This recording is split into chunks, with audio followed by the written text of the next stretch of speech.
Ya, bismillahirrahmanirrahim. Assalamualaikum warahmatullahi wabarakatuh. Bertemu kembali dengan Alif. Kita masuk ke bab keempat, yaitu mengenai struktur dan fungsi tumbuhan. Pada bab ini akan dibahas mengenai ada bagian apa saja sih di dalam tumbuhan tersebut, kemudian apa sih fungsi-fungsinya. Nah, oke, materi dari bab ini Bapak sampaikan juga diambil dari buku IPA Terpadu kelas 8 terbitan Yudhistira.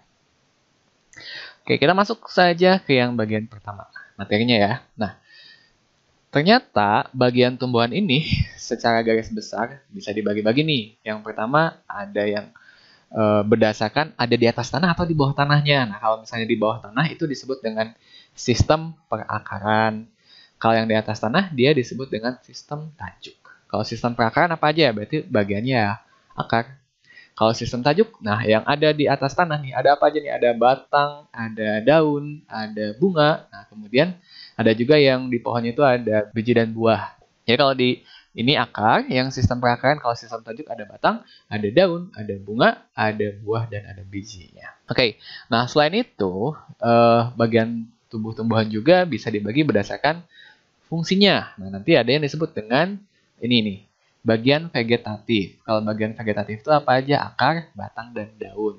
Kemudian ada juga bagian reproduktif. Kalau bagian reproduktif apa? Bunga, buah, dan biji. Nah, bunga, buah, dan biji itu yang berfungsi dalam proses reproduksi dari tumbuhan ya. Jadi itu yang generatif ya, dia pakai bunga, buah, dan biji. Oke, selanjutnya kita akan bahas yang bagian pertama aja deh langsung. Ada yang kita bahas bagian akar. Nah, ini jenis akar itu paling tidak ada dua nih. Ada namanya akar tunggang yang seperti ini, ada akar serabut. Apa sih perbedaan ya antara akar tunggang dan akar serabut? Nih, akar tunggang itu dia punya akar utama. Jadi dia ada akar besar. Nah, ini yang biasanya lurus ke bawah ya. Kemudian nanti ada akar cabang. Nah, kayak gitu. Jadi ada akar utama. Kalau akar utama ukurannya lebih besar dibandingkan dengan akar yang lain. Kemudian ada akar cabangnya. Dan ini adalah akar serabut. Nah, kalau akar serabut itu dia akarnya menyebar. Kan kalau ini mah terus ya melurus ke dalam tanah biasanya. Kalau akar serabut dia menyebar, terus ternyata ukuran akar-akar satu dan akar yang lainnya tuh relatif sama, gitu ya. Ini akar tunggang, yang ini akar serabut. Nah, kemudian bagian-bagian dari akar. Nah, ternyata ada nih jaringan-jaringan akar pun punya bagian-bagiannya. Oke, yang pertama adalah jaringan epidermis. Nah, istilah epidermis itu ada istilah yang umum loh, banyak di akar ada, di batang ada, kemudian nanti di kulit ada istilah epidermis. Nah, supaya gampang ingatnya nih, Bapak kasih tahu. Dermis itu atau derma itu punya makna kulit. Nah, dermis itu punya makna kulit. Jadi kalau ada istilah dermatologis itu ahli kulit, ahli ilmu kulit. Nah, kayak gitu. Derma kulit.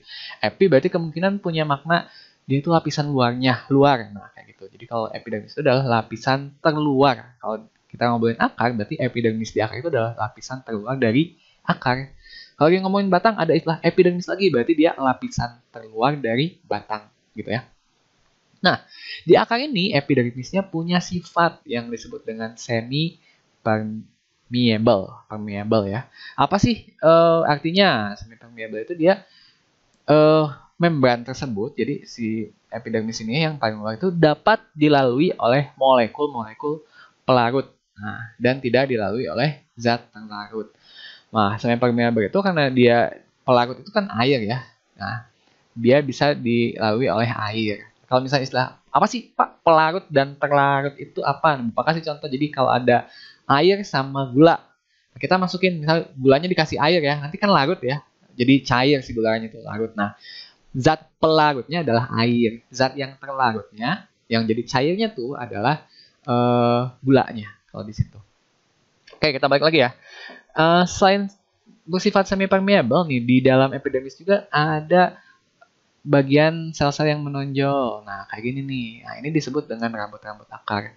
Ini fungsinya untuk membantu proses penyerapan. Nah, selain epidermis, di dalamnya nih lebih dalamnya ada namanya korteks. Kalau misalnya di sini ini bagian korteksnya nih. Nah, lihat yang kuning ini bagian korteksnya, lapisan selanjutnya. Kalau yang paling luar ini epidermis, ini bagian korteks. Bagian korteks itu dia berongga-rongga, ini masuk ke dalam jaringan parenkim ya. Parenkim itu yang nanti bisa berubah menjadi jaringan yang lain ya, jaringan awal parenkim. Nah, kemudian ada ruang antar sel yang juga berfungsi untuk penyimpanan udara.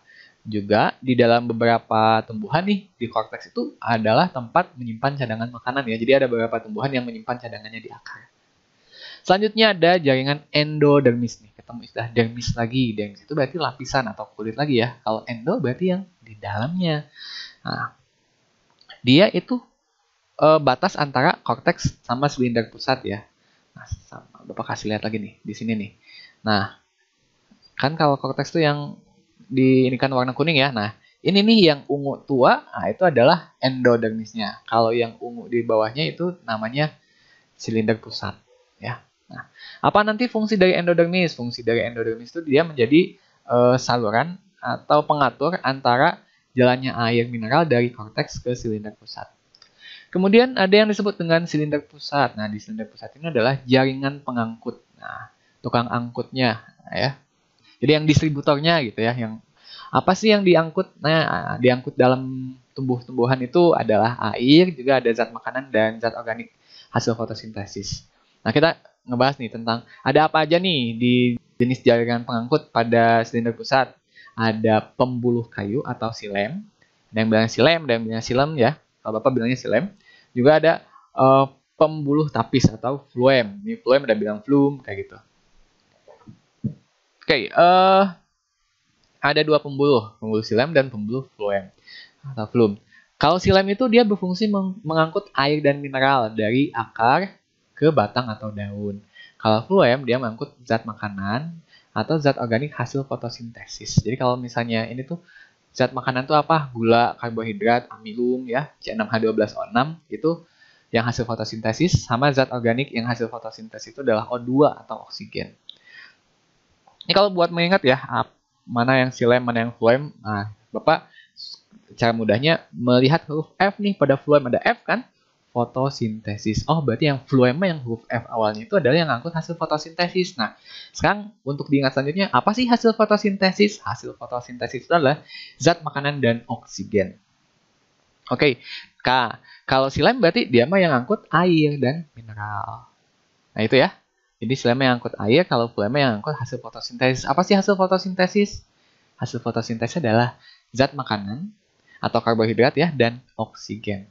Oke, selanjutnya dari mana? Nah, ada kan dari. Nah, kan beda ya. Kalau air dia dari akar. Nah, coba kan kalau misalnya kita nyiram tanaman misalnya kan nyiram ke tanahnya nanti diserapnya oleh akar. Nah, makanya si air itu dia diserapnya dari akar gitu kan. Terus dibawa kemana nih airnya gitu atau mineralnya dibawa ke batang dan ke daun. Buat apa? Karena nanti ada fotosintesisnya di daun atau di batang ya. Nah, jadi dia kalau air dia diangkutnya dari akar menuju batang atau daun. Kalau phloem tuh yang hasil fotosintesis kan fotosintesis itu di daun ya. Di daun, umumnya di daun maupun ada yang di batang. Yang di batang tuh contohnya kayak kaktus, dia fotosintesisnya di batang. Dia angkutnya dari daun ke seluruh tumbuh-tumbuhan. Ya, jadi ke batangnya, ada ke akar, ke apa sih namanya? Ke bunga atau ke buahnya seperti itu. Dia hasil fotosintesis itu diangkutnya ke sana oleh phloem. Oke, kita lanjut lagi nih. Kemudian ini strukturnya gitu kan, kalau misalnya tumbuhan itu kalau berdasarkan yang tumbuhan berkeping ya, yang punya biji. Dia ada yang tumbuhan berkeping satu atau monokotil ya, mono itu satu, juga ada dikotil. Dikotil itu dua. Yang tumbuhan berkeping satu itu monokotil, tumbuhan berkeping dua dia dikotil. Nah, ternyata antara struktur akar di monokotil dan dikotil itu berbeda. Nah, ini kalau yang monokotil seperti ini. Tapi sama ya, unsur-unsurnya punya epidermis, punya korteks, punya silem, punya phloem, punya endodermis, nah kayak gitu. Ini bagian epidermisnya seperti ini yang paling luar. Nah, ini epidermisnya yang di sini. Kemudian kalau yang di sini berarti yang di dalamnya apa? Korteks. Kemudian yang di sini, nah ini endodermisnya yang luarnya. Kemudian yang phloem dan silemnya ini agak kurang jelas ya. Ini phloem dan silemnya. Ini silem, ini phloemnya. Selanjutnya, kalau yang di dikotil, nah dikotil sama ada epidermis nih yang paling luarnya. Kemudian ini korteks. Nah, ini yang endodermisnya nih kecil di pusat. Kalau diperbesar jadi kayak gini. Ini endodermis nih, endodermis. Kemudian di sini ada phloem dan ada silemnya. Ini yang bagian sininya adalah phloem ya, yang bagian sini ini adalah xilem. Nah, kalau misalnya diingat ya, cara ingatnya, mana sih yang phloem, mana yang xilem? Nah, ini phloem, lu. Nah, itu yang lebih luar. Nah, ini kan lebih luar tuh phloem. Xilem, lem, dalam. Nah, ini yang di dalam. Nah, itu xilemnya. Kayak gitu ya kalau Bapak cara ingatnya. Dihubung-hubungin aja. Oke, selanjutnya ada kita ngebahas fungsi dari akar. Apa sih fungsi dari akar? Nah, karena tumbuhan itu banyak banget kan macamnya ya. Fungsi akar itu paling tidak ada 4 ya. Yang pertama, menjadi tumbuhan itu bisa tegak gitu kan. Kayak ini pohon beringin. Nah, di sini ada akarnya, karena ada akarnya yang nancap ke dalam tanah, jadi si pohon beringinnya bisa kuat berdiri. Nah, kayak gitu. Kayak Bapak kasih contoh deh analogi atau perumpamaan, kayak misalnya ada tongkat. Ini tongkat gitu kan. Terus ada lantai. Lurus ya ceritanya. Si tongkatnya berdiriin aja. Kuat nggak? Nah, itu biasanya kalau cuma disentuh aja, itu jatuh atau kena angin jatuh, atau misalnya bahkan berdiri juga nggak bisa misalnya ya kan, karena tongkatnya di bawahnya nggak rata misalnya, nggak bisa berdiri gitu kan. Tapi kalau misalnya tongkatnya ditancepin misalnya ke tanah ya, ini tanah, ada bagian tongkat yang nancep di tanah, nah si tongkat itu bisa berdiri lebih tegak atau berdiri lebih kuat ya, tegak. Nah, seperti itu fungsi akar.